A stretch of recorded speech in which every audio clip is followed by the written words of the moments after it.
A sus 42 años falleció Paola Roldán, la mujer que padecía una enfermedad catastrófica y logró despenalizar la muerte asistida en Ecuador. La lista de vinculados al caso Metástasis crece y ahora incluye a guías penitenciarios, un perito policial y exproveedores del Estado. El presidente Noboa apuntala la campaña por la consulta popular y pidió apoyarla para endurecer las penas contra los delincuentes y fortalecer a las Fuerzas Armadas y la policía. Los casos de miopía en niños y en jóvenes suben un 15% cada año por el abuso de las pantallas, que en algunos casos llega a las 18 horas por día. 3 menores mueren y 4 personas resultan heridas por el colapso parcial de la base del monumento al delfín en Pozorge, en la provincia del Guayas. Los palestinos en la Franja de Gaza viven su primer día del mes festivo del Ramadán bajo bombardeos de Israel, hambruna y una crisis humanitaria sin precedentes. Televistazo estelar con Juan Carlos Aisprúa.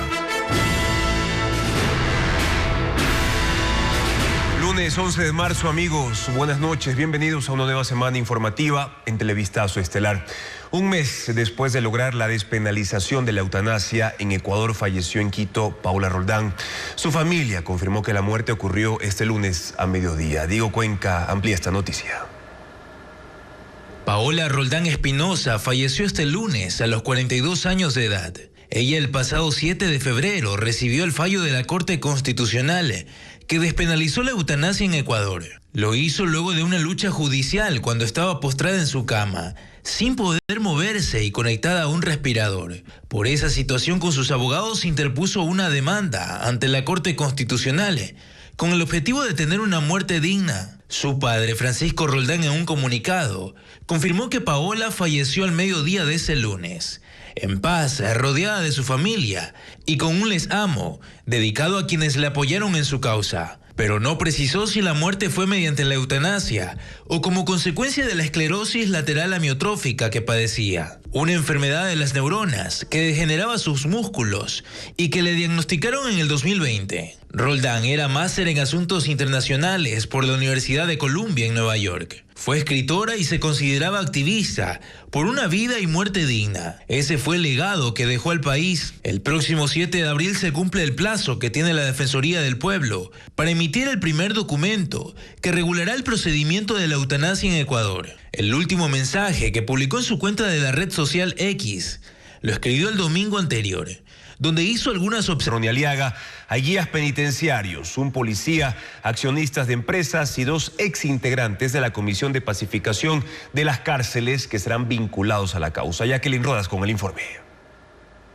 Además del exasambleísta del correísmo Ronnie Aliaga, la excomisionada de pacificación Claudia Garzón y la fiscal de Guayas Yanina Villagómez, entre los 13 nuevos vinculados al caso Metástasis hay guías penitenciarios, una académica, una policía y accionistas de empresas. En este último grupo figura Juan Pablo Jaramillo Dávila, quien fue proveedor de insumos médicos a hospitales públicos de Guayaquil y al momento es procesado por peculado. Su audiencia de juzgamiento será en mayo. Se supo de él en junio de 2022 y luego en enero de 2023, cuando Fernando Villavicencio publicó estas fotos con este mensaje. Reunidos en México, el prófugo Mashi Rafael, el ex Enaín Santiago Díaz y Juan Pablo Jaramillo Dávila, operador del otro prófugo Javier Jordán Mendoza. ¿Tienen dudas de los vínculos? Otra nueva vinculada será la policía Doris Oviedo, perito especializada en finanzas que actuó en los casos Yunda y Sobornos. Miriam Delgado, académica que también integró la Comisión de Pacificación de las Cárceles. Los guías penitenciarios involucrados son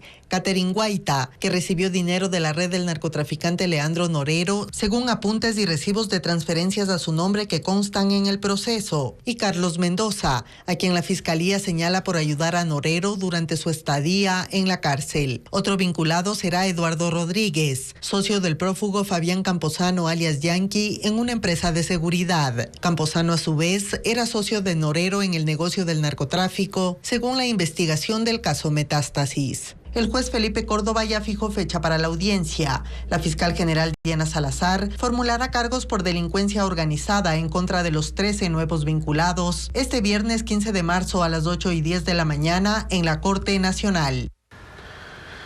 Mayra Salazar llegó a la Corte y al Consejo de la Judicatura del Guayas por recomendación del juez Johan Marfetán. Ambos son procesados en el caso Purga, como lo informa Diego Puente.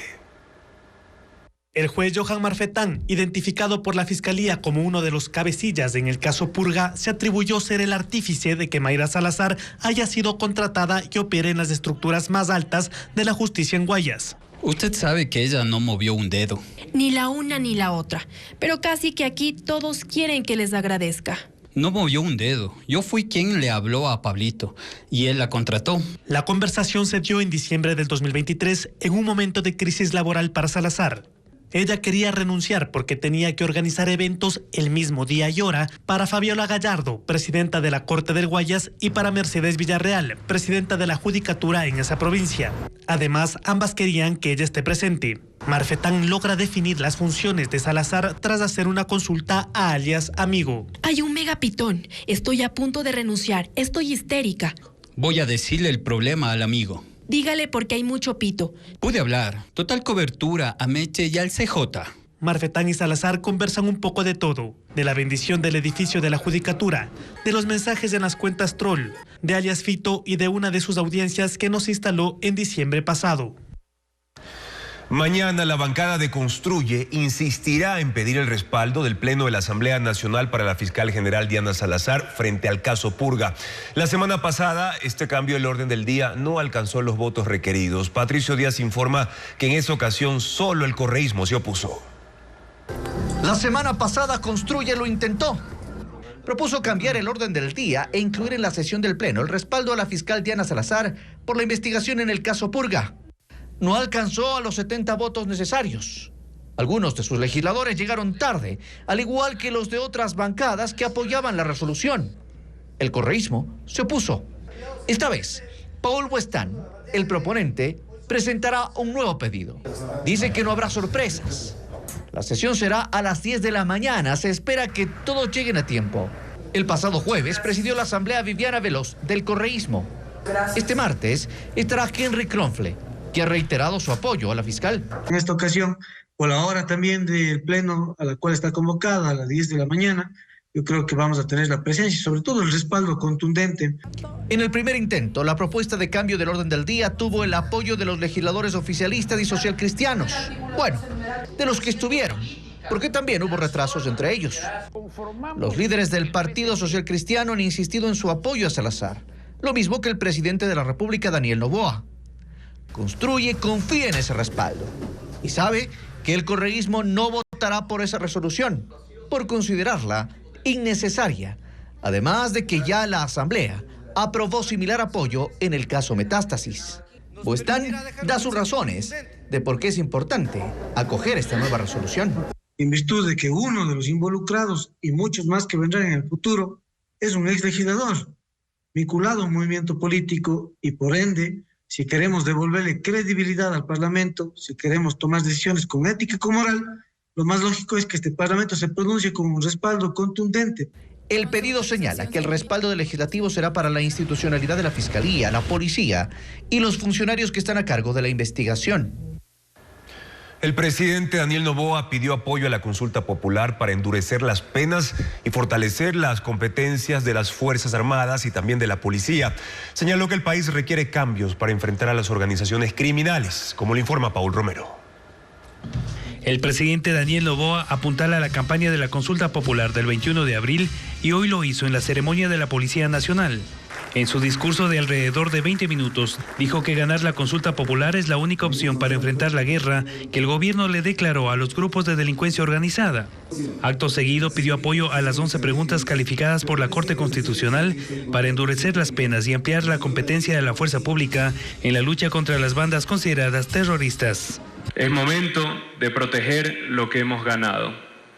Requerimos reformas urgentes que nos permitan blindar nuestra seguridad. Este proceso solamente puede continuar, solamente puede sostenerse si le damos a la Policía Nacional y a las Fuerzas Armadas el respaldo claro y firme que estamos planteando en la consulta popular. La ceremonia fue en Puzuquí por los 86 años de profesionalización de la policía, en la que se graduaron 168 subtenientes que reforzarán los ejes de prevención, investigación e inteligencia. El mandatario ofreció apoyo del gobierno a los nuevos policías y pidió su compromiso para mejorar la seguridad ciudadana. Saben que van al campo de batalla, que pretende gobernar el crimen organizado. Y ese día se pueden jugar la vida. He venido aquí porque quiero que sepan que cuando ustedes se estén jugando, estaré yo jugándome a su lado. El comandante César Zapata entregó al presidente la condecoración Gran Cruz del Orden y Seguridad Ciudadana por su decisión de enfrentar al crimen organizado y el narcotráfico. La misma condecoración fue entregada a la ministra del Interior encargada, Mónica Palencia. Ella dijo que las operaciones ejecutadas entre enero y febrero por el bloque de seguridad han dado resultados positivos al país. Zapata se encargó de dar las cifras. Que desde el 1 de enero a la fecha existe una reducción de 207 muertes, que equivale al menos 17%. Asimismo, registramos una disminución del 19% en los delitos del cuadro de mando integral, como el robo a personas, robo a carreteras, vehículos, domicilios. En la ceremonia, el comandante presentó el proyecto de Código Orgánico que enviará a la Asamblea para que la policía deje de ser parte del Código de Entidades de Seguridad Ciudadana y Orden Público, aprobado en 2017, que a su juicio generó impunidad y fomentó la indisciplina. Las preguntas de la consulta popular ya no se van a diferenciar por números, sino por letra, de la A a la K. Así lo decidió el Consejo Electoral para que los ciudadanos puedan identificarlas mejor a la hora de votar. Patricio Díaz describe cómo queda la papeleta. Las 11 preguntas de la consulta popular no podrán ser reconocidas por un número, porque la papeleta aprobada por el Consejo Electoral está dividida en 3 partes y cada una tiene su numeración. Habrá entonces, por ejemplo, 2 preguntas 1 o 2 preguntas 2. De acuerdo a si corresponde a referéndum, enmienda o reforma legal. Por ello, el Consejo Electoral decidió que las preguntas en la consulta popular se identifiquen con una letra. Es decir, ya no habrá casilleros del 1 al 11, sino de la A hasta la K. No podíamos cambiar esa numeración que nos llegó, el texto emitido por la Corte Constitucional. Se iban a confundir pregunta 1 de referéndum, pregunta 1 de consulta popular. Por ejemplo, la pregunta A se refiere al apoyo complementario de las Fuerzas Armadas a la policía para combatir el crimen organizado. La B, sobre la extradición. La C, sobre las judicaturas especializadas en temas constitucionales. Y así, hasta la K. Ahora, para preparar el voto, se deberá conocer las letras de cada pregunta. Esta semana, ya sea miércoles, máximo jueves, podría empezar ya la impresión de las papeletas o antes, depende de la organización. El Consejo prevé realizar campañas de promoción para que los ciudadanos conozcan las preguntas y la forma de votar. Este lunes los palestinos en la Franja de Gaza han comenzado ya el Ramadán sin indicios de un alto al fuego. En medio de la desolación y el hambre, Israel afirma que pronto ingresará a la ciudad de Rafah, donde millones de palestinos desplazados se refugian de los bombardeos. Comenzó el periodo del Ramadán, el mes sagrado del calendario musulmán, y los palestinos de Gaza hicieron sus plegarias entre las ruinas de edificios bombardeados. La fe ha sostenido a los sobrevivientes de los ataques israelíes tras 5 meses de guerra. Durante el Ramadán, los feligreses desayunan antes de las 4 de la madrugada y pasan en ayuno hasta la noche, cuando se sirven un banquete. Pero en esta ocasión no hubo comida. Incluso en el sur de la franja, donde se refugian 1.7 millones de personas, solo han encontrado unos pocos productos enlatados a precios altos. Estados Unidos, Qatar y Egipto han tratado de mediar un alto al fuego, pero tanto Israel como Hamás se distancian cada vez más de un posible acuerdo. Mientras tanto, el primer ministro de Israel, Benjamín Netanyahu, dijo que sigue adelante con su plan de invadir la ciudad de Rafah, en el sur de Gaza.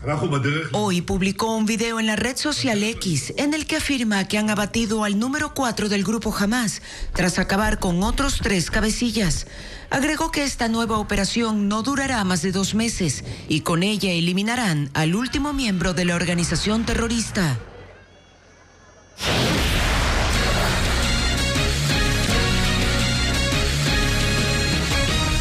El uso excesivo de pantallas dispara la miopía en niños y jóvenes. Cada año hay 15% más de casos en Ecuador. Elaine Sánchez explica más detalles de este preocupante trastorno visual.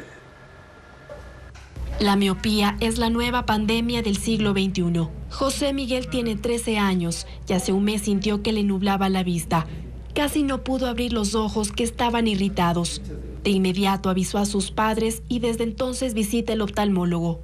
Que jóvenes como él tengan problemas visuales no es coincidencia. La generación Z, conformada por los nacidos en 1994 y 2010, son propensos a desarrollar miopía porque pasan muchas horas, en casos hasta 18 por día, en las pantallas. Un estudio de la Universidad de Azuay asegura que dejan de dormir las 8 horas recomendadas por pasar en el celular o en línea.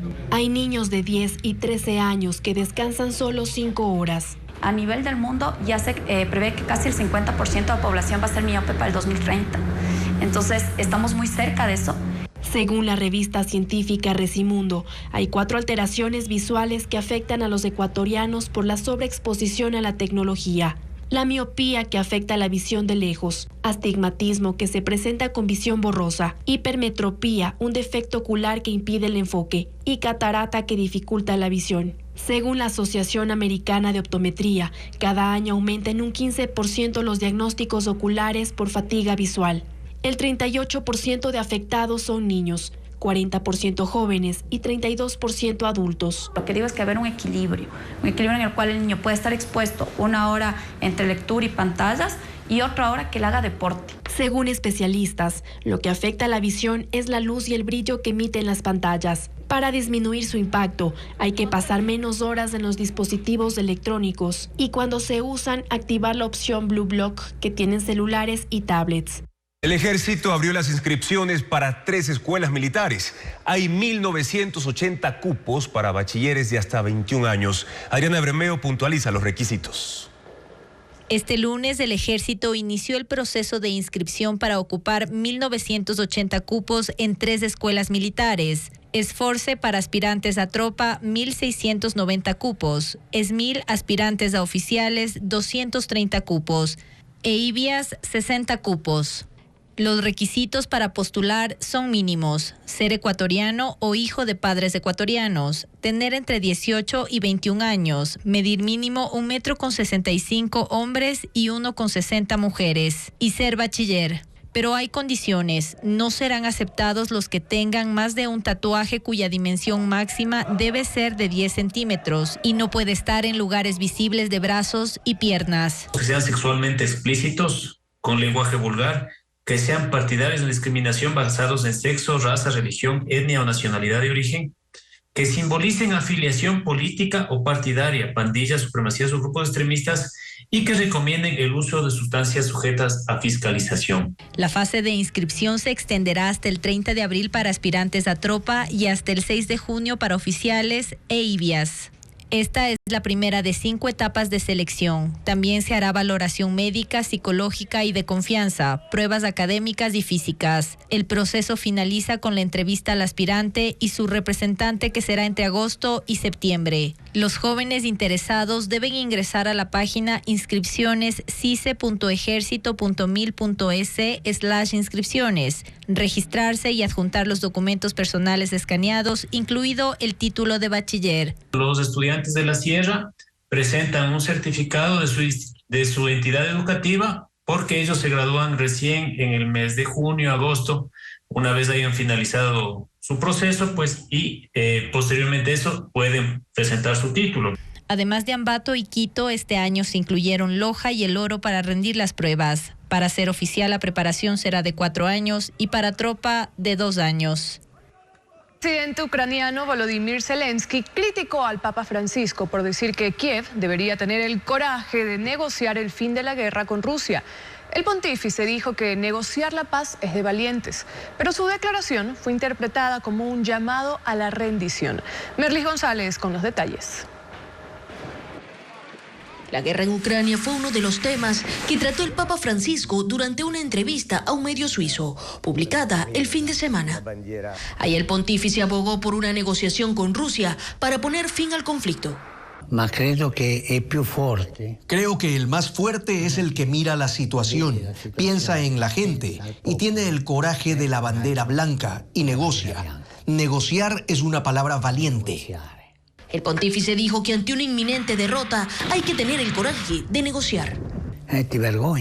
Te da vergüenza, pero si continúas así, ¿cuántos muertos habrá? Y luego terminará aún peor. Hay que negociar a tiempo, buscar algún país que medie. Las declaraciones del Papa fueron rechazadas por el presidente ucraniano Volodymyr Zelensky, quien las tomó como un llamado a rendirse. En Ucrania había muchas paredes de casas e iglesias que alguna vez fueron blancas y que ahora son quemadas y arruinadas por los proyectiles rusos. Esto habla muy elocuentemente sobre quién tiene que detenerse para que termine la guerra. Dijo que ante la invasión rusa todos los ucranianos, incluyendo los cristianos, se unieron para defender al país y cuestionó la actuación de Francisco. La iglesia está junto a la gente, no a 2.500 kilómetros de distancia, prácticamente mediando entre alguien que quiere vivir y alguien que quiere destruir. El Papa se ha reunido con Zelensky y el presidente ruso Vladimir Putin y en varias ocasiones se ha ofrecido como mediador de paz en la guerra que ya tiene más de 2 años. En Indonesia, inundaciones y deslizamientos de tierra dejan 26 muertos. Las lluvias provocaron el desbordamiento de un río que afectó 9 distritos y ciudades de la provincia de Sumatra Occidental. 150 rescatistas en Sumatra Occidental continúan buscando a 11 personas desaparecidas en las inundaciones y deslizamientos de tierra. Las lluvias propias de la época desbordaron ríos en 9 distritos y ciudades, lo que obligó a la evacuación de más de 70.000 personas. Las autoridades reportaron 26 fallecidos y temen que el número aumente a medida que baje el nivel del agua. Unas 37.000 casas y edificios quedaron sumergidos y más de 600 estructuras resultaron dañadas. Los estragos iniciaron desde el jueves pasado en la ciudad de Padang y en otras 8 zonas aledañas, donde decenas de puentes fueron derribados y cultivos quedaron anegados. Los evacuados se estaban reuniendo en mezquitas cercanas, ya que no se prepararon refugios temporales. Indonesia es propenso a los deslizamientos durante la temporada de lluvias y el problema se ha agravado por la deforestación, las invasiones y construcciones en zonas de peligro. La policía mexicana halló a 200 migrantes que eran transportados en un camión hacia la frontera con Estados Unidos. Ocurrió durante un operativo de control de tránsito en el estado de Coahuila. Los extranjeros estaban hacinados en el tráiler y la mayoría eran mujeres y niños. La policía detuvo al conductor y otras 2 personas acusadas de tráfico. Por ahora se desconoce la nacionalidad de las víctimas. El gobierno argentino anunció un gran despliegue de seguridad en la ciudad de Rosario para combatir al crimen organizado, luego de que se reportaron 4 asesinatos en una semana. El vocero del presidente Javier Milei dijo que están en guerra con los grupos narcocriminales, mientras que la ministra de Seguridad, Patricia Bullrich, dijo que triplicará la presencia de las fuerzas del orden en la zona. Los primeros operativos y allanamientos llevaron a la detención de 4 personas que tenían en su poder armas, municiones y cientos de teléfonos celulares y estaban involucrados en las muertes violentas. En Nueva Zelanda, varios heridos dejó un vuelo de LATAM que cubría la ruta Sydney-Auckland-Santiago de Chile por un movimiento brusco. El avión llevaba 263 pasajeros y 9 tripulantes. Algunos relataron que de repente la aeronave cayó en un vacío y fueron arrojados por el aire, golpeándose la cabeza contra el techo. Aterrizaron en Auckland, Nueva Zelanda, donde 10 pasajeros y 3 tripulantes fueron trasladadas a un centro médico. La mayoría recibió el alta. Solo 2 personas necesitaron atención adicional por lesiones. LATAM Airlines respondió que investiga las causas del hecho, que ya fue asignado otro vuelo para mañana culminar el viaje a Santiago de Chile y que cubrirá el alojamiento y el transporte de los pasajeros afectados. La princesa de Gales, Kate Middleton, pidió disculpas por la confusión generada después de compartir una foto familiar retocada. Es la primera imagen difundida por el Palacio de Kensington desde que la princesa se sometió a una operación abdominal el 16 de enero pasado. Kate aparece al aire libre, sentada y rodeada de sus 3 hijos. La foto fue compartida por el Día de la Madre en Reino Unido.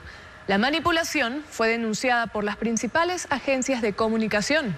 Esto despertó más rumores sobre el estado de salud de Kate tras su paso por el quirófano. Investigadores de Barcelona desarrollan una herramienta para identificar 3 tipos de tumores cerebrales con inteligencia artificial. El avance tecnológico evitaría que los pacientes sean sometidos a biopsias. Hacer diagnósticos certeros de tumores cerebrales con procedimientos menos invasivos es el principal objetivo de los investigadores del Vall d'Hebron, Instituto de Oncología de Barcelona. Para lograrlo, buscaron apoyo de la inteligencia artificial. Los científicos catalanes crearon una herramienta que identifica 3 tipos de tumores cerebrales con un acierto del 78%. El programa diferencia entre un glioblastoma multiforme, una metástasis cerebral de tumores sólidos y un linfoma primario del sistema nervioso, identificando patrones de comportamiento específicos en la imagen de cada tumor, y ofrece información de gran utilidad para guiar las decisiones médicas. Los desarrolladores esperan que en el futuro la herramienta sustituya completamente a la toma de muestras con cirugía para dar un diagnóstico. Cientos de personas se reunieron en el obelisco de Buenos Aires para rendir tributo al autor japonés Akira Toriyama, el fallecido creador de Dragon Ball.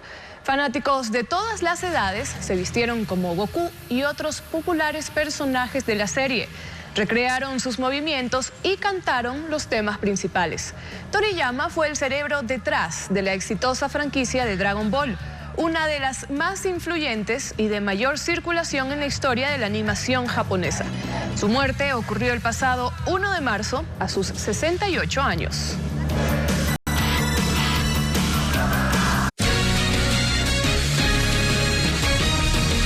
El Ministerio de Transporte y Obras Públicas rechazó la propuesta de gremios productivos y gobiernos locales de Azuay y Cañar para asumir la competencia de los ejes viales de ambas provincias en alianza público-privada. William Young explica por qué. El gobierno les dijo que no, por lo que las vías de Azuay y Cañar seguirán bajo administración estatal. De esta forma se quedó sin piso la propuesta de los gobiernos locales y gremios productivos de ambas provincias, que querían asumir la competencia de manera inmediata, y eso incluía también las carreteras que los conecta con Guayas, Loja y Zamora Chinchipe. La Asamblea Ciudadana por la Vialidad de Azuay es uno de los grupos que se sumó a este pedido. Nosotros mantenemos que el problema vial no es del Azuay, sino del austro, de la región sur. No solamente nos podemos quedar hasta los límites fronterizos de la provincia del Azuay. Nuestro problema de conectividad obviamente es con las provincias vecinas. Según el ministro de Transporte, Roberto Luque, la delegación de carreteras a los gobiernos seccionales es un modelo que al menos en este régimen no se dará paso y que tienen ejemplos de que eso no funciona. Aunque el planteamiento de las prefecturas, municipios y el sector productivo incluía inversión privada para concesionar vías, como la Cuenca Molleturo y Girón Pasaje, el ministro aseguró que no dejará en manos seccionales esta competencia y que si hay que hacer alianzas público-privadas, se hará desde el gobierno central. El problema y el motivo por el cual básicamente hemos negado esa solicitud y queremos manejarlas como gobierno central a través de la Secretaría de Inversiones Público-Privadas es que los antecedentes de delegaciones a prefecturas no han sido los mejores. Según los cálculos de los sectores industriales de Azuay, en 2023 perdieron $300 millones por los daños en estas carreteras. En la provincia de Bolívar colapsó un puente que conecta a 3 comunidades de la parroquia Salinas de Guaranda en el límite con el cantón Echeandía. Por ahí circulan unos 300 vehículos diariamente. Es el tercer puente que se cae en la zona donde habitan 5.000 personas. Por ahora los comuneros no pueden sacar sus productos, como por ejemplo plátano y leche, a la cabecera cantonal. Estados Unidos impone restricciones de visas a ejecutivos de compañías de vuelos charter por facilitar la migración irregular hacia ese país. En Ecuador, las autoridades reconocen que de los miles de viajeros hacia Centroamérica, muy pocos regresan. Informa Luis Alfredo Zúñiga. El anuncio lo hizo este lunes el Departamento de Estado de Estados Unidos mediante un comunicado. El país norteamericano centra su atención en las compañías de vuelos charter y decidió poner restricciones de visas a ejecutivos de estas empresas por, según se señala en el texto, facilitar la migración irregular al país norteamericano. Según las autoridades estadounidenses, es su respuesta a la tendencia creciente de aerolíneas charter de ofrecer vuelos a Nicaragua destinados principalmente a migrantes irregulares. La política de restricción de visas se anunció en noviembre de 2023. Desde entonces, se ha informado de este tipo de sanciones a empresas de vuelos charter, así como de transporte marítimo y terrestre a Nicaragua. Lo que no se expone hasta el momento es a cuántas compañías y funcionarios se les ha impuesto la restricción, ni se ha revelado nombres. En Ecuador, según la Dirección General de Aviación Civil, los charteres se utilizan principalmente para traslados dentro del país, pero no precisan cuántos vuelos salieron específicamente desde aeropuertos ecuatorianos rumbo a Nicaragua. En tanto, las aerolíneas comerciales reconocen que las frecuencias que salen desde Guayaquil, Quito y Manta tienen una elevada demanda. Son muy buenas a la ida y muy flojas al regreso. Muchísimos de los pasajeros que viajan no regresan.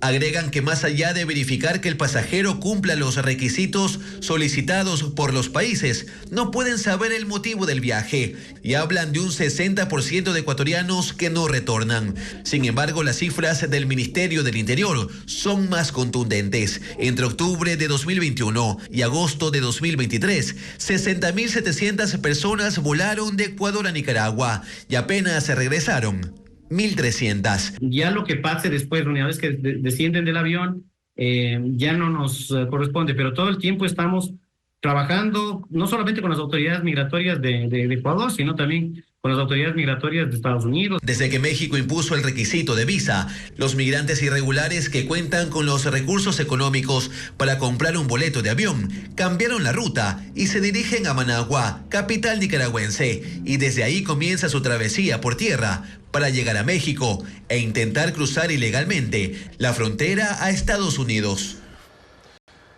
3 niños murieron y 4 personas resultaron heridas tras quedar enterrados bajo rocas y arena en playa El Delfín en Guayas.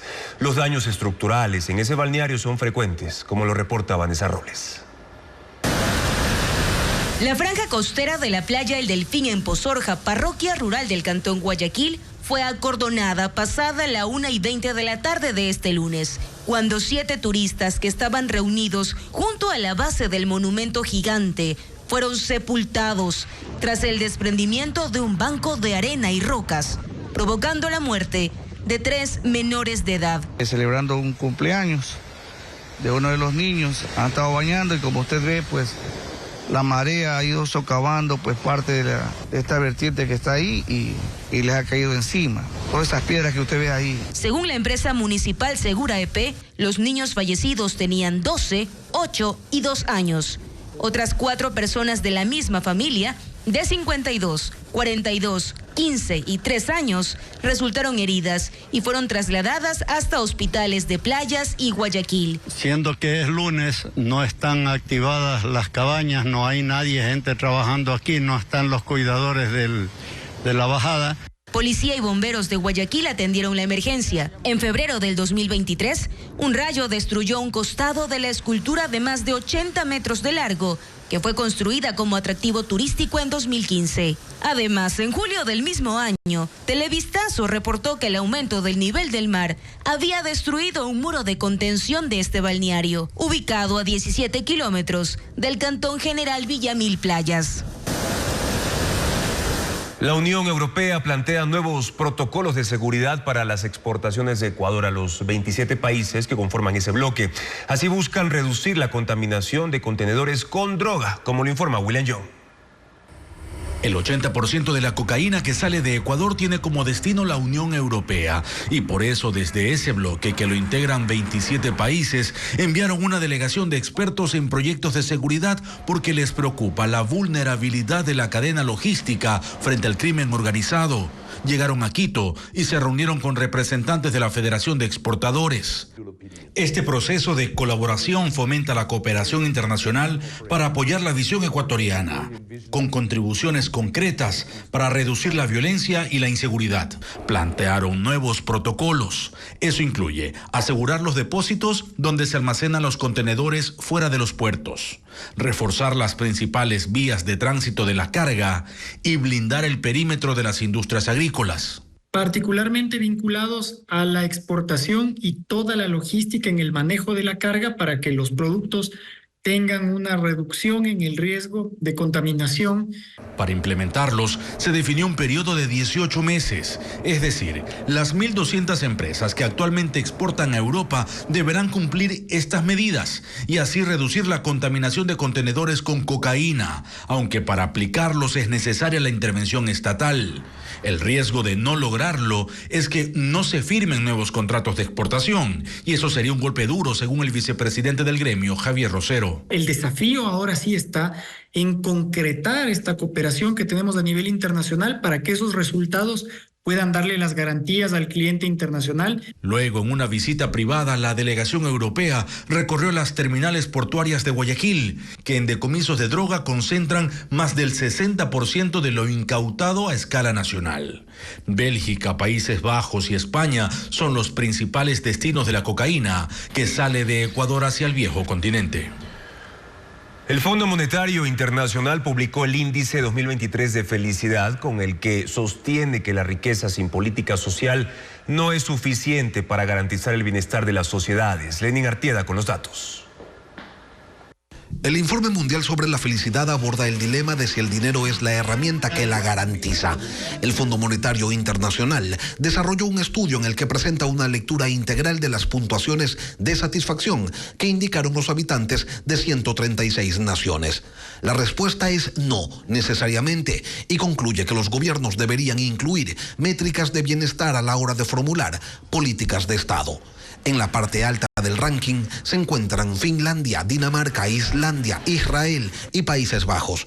El informe destaca que, por ejemplo, un país de economía emergente como Costa Rica es más feliz que un país de economía avanzada como Singapur. Lo mismo ocurre con Uruguay, donde son más felices, según el informe, que en Japón. Ecuador se ubica 73 puestos más abajo que Finlandia y en la región solo está por encima de Perú y Venezuela.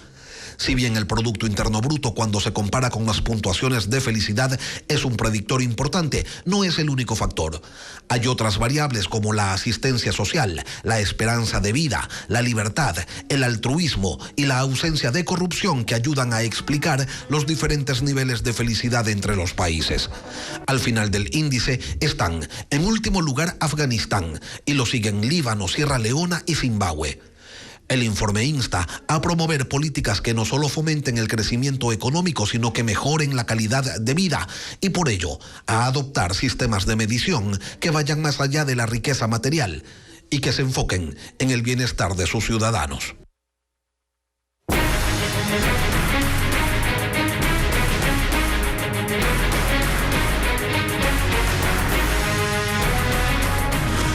Caso Purga, la mafia judicial. Un asesor de gerencia de la Autoridad de Tránsito Municipal de Guayaquil pidió ayuda a Mayra Salazar para que no se conceda una acción de protección pedida por personal despedido. Por su parte, las autoridades judiciales acordaron permisos especiales para no ser multados. Diego Puente con el informe. Favor con favor se paga. Eso lo tenían claro Fadul Mosquera, asesor de gerencia de la Autoridad de Tránsito Municipal de Guayaquil, ATM, y Mayra Salazar, ex asesora de la presidencia de la Corte del Guayas, hoy detenida por el caso Purga.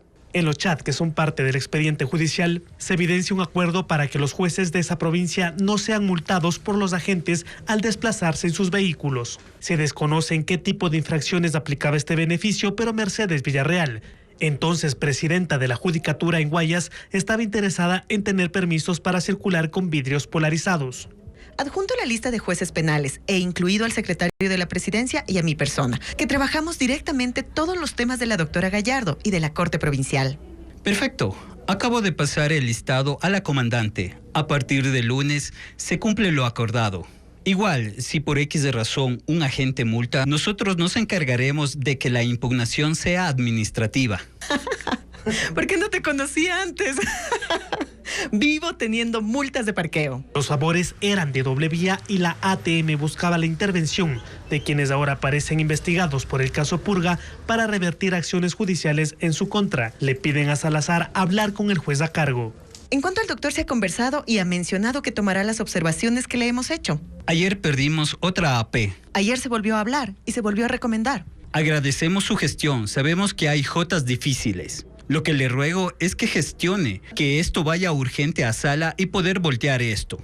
Apelen y vemos todo en sala. Pidan en la apelación error inexcusable, por favor, que nosotros tenemos un sumario de él pendiente. Las conversaciones se dan a inicios de noviembre del 2023. Según los chats, la acción de protección fue presentada por personal despedido de la ATM. El juez indica en su fallo que la Autoridad de Tránsito de Guayaquil vulneró los derechos a la defensa, trabajo y seguridad jurídica al no emitir un informe técnico que sustente el despido.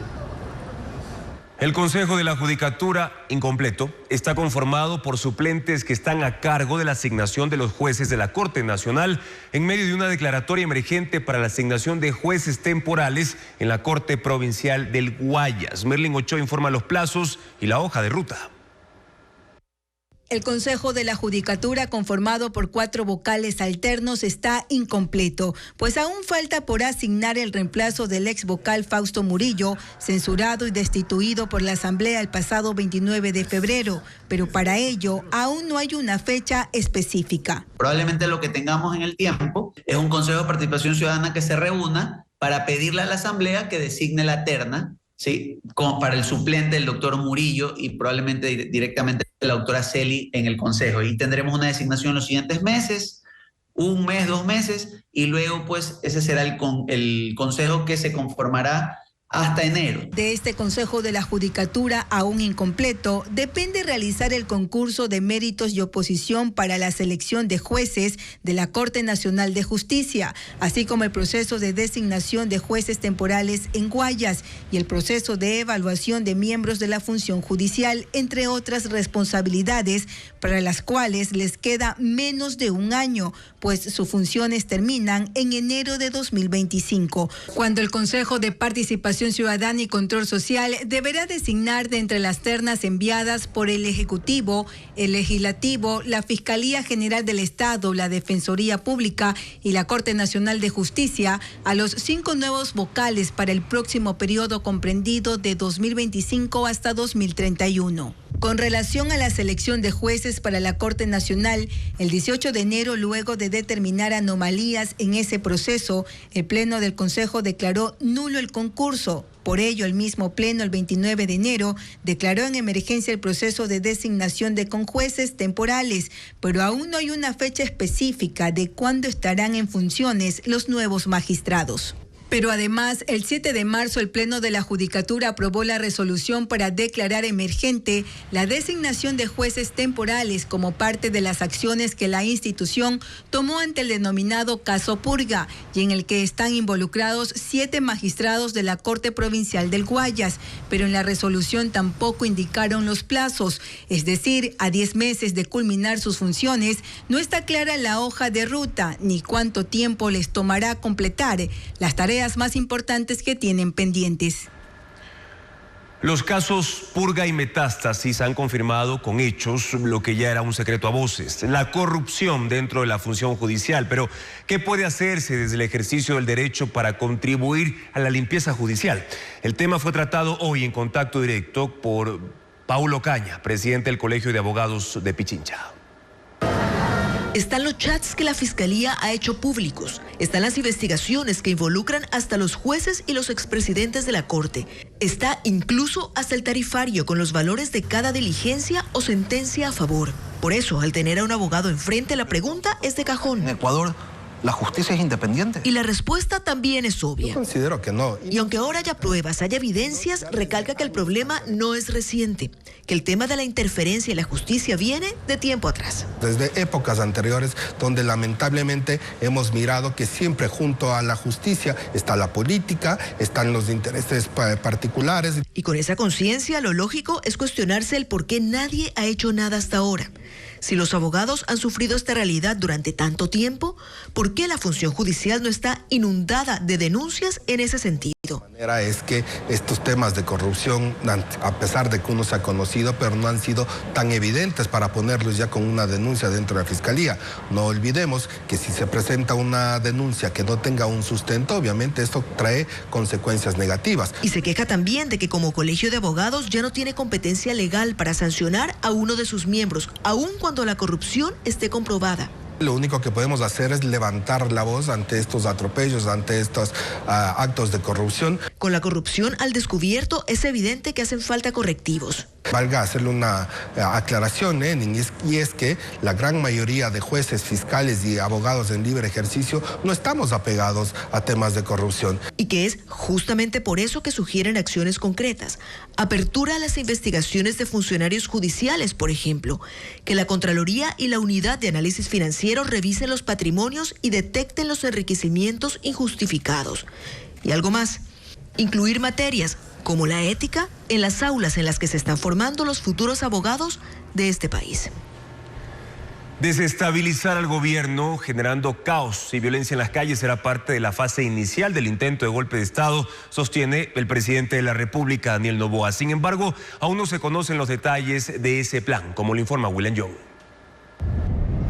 Desde Carondelet aseguran que un golpe de Estado estuvo en marcha en enero pasado, pero que fue detectado en fases iniciales y eso evitó que se consumara. Su primera etapa era provocar pánico con eventos armados en las calles. En el gobierno insisten en que existía un esquema violento para tomarse medios de comunicación en Guayaquil y Quito. De esa forma querían presionar públicamente al presidente Daniel Noboa para que derogue el decreto de estado de excepción del 8 de enero y detenga la salida de los militares a las calles. ¿Quiénes estaban detrás? Por ahora mencionan que una de las organizaciones narcocriminales, pero nadie del régimen ha adelantado nada más o ha salido a ampliar la teoría del presidente de que querían tumbarlo, tal como lo dijo el viernes pasado ante delegados de la comunidad internacional. Vimos como con un intento de golpe de Estado, porque eso era lo que estaba planificado. Las 2 primeras semanas de enero se los iba a ejecutar.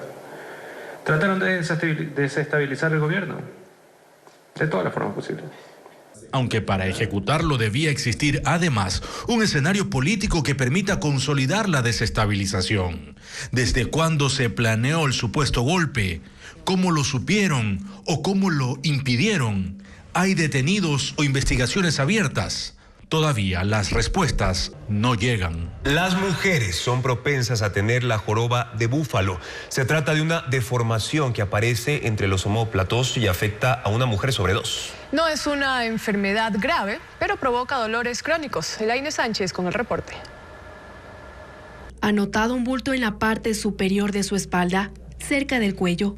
Los médicos la llaman cifosis cervical, pero también se conoce como joroba de búfalo, y aparece como una curvatura pronunciada en la espalda a la altura de la cervical. Es una acumulación anormal de grasa y no es grave. Sin embargo, causa incomodidad y dolor cuando mueve el cuello o la cabeza. La joroba de búfalo es una de las nuevas enfermedades del siglo XXI, que aparece por mala postura al usar el celular o el peso de los senos. También puede ser hereditaria.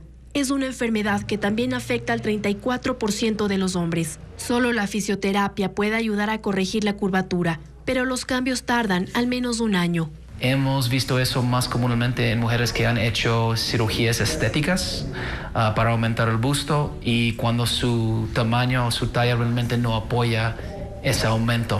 Los especialistas no aconsejan la liposucción de esta zona debido a que no se ataca el problema. Al contrario, una intervención estética puede dejar sensible la espalda.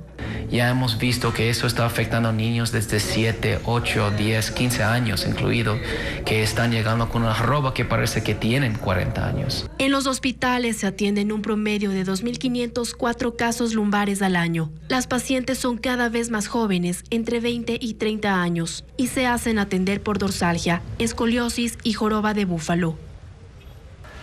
Un océano de flores es la exposición que abrió sus puertas por las fiestas de Ambato. Son más de 500.000 flores que recrean el fondo del mar. ¿Hasta cuándo estará abierta al público? Nos cuenta Fabián Villa. 500.000 flores, entre rosas, claveles, margaritas, hortensias y girasoles, son parte de la exposición Un océano de flores. Forma parte de las festividades de Ambato y tiene como mensaje la conservación del agua. Aquí podemos encontrar peces, tortugas, caballitos de mar, medusas y una sirena que llama la atención por sus 4 metros de altura, conformada por 5.000 flores y botones de color azul y blanco, mientras que su cabello está confeccionado con la planta Sixe. Los 5.000 turistas que llegan a diario a esta exposición floral aprovechan para fotografiarse mientras recorren los 150 metros cuadrados del sitio, donde además se puede apreciar pinturas y los 15 emprendimientos. Los pescados, creo que el diseño y la elaboración de la figura de los pescados en las flores ha sido un atractivo muy bonito para los niños y para las personas adultas. Es un arte esto de los artistas que hacen este tipo de trabajos a base de flores, frutos, y aquí es excelente, ¿no? La exposición estará abierta al público de manera gratuita hasta el 12 de marzo, como parte de las festividades mayores de los ambateños.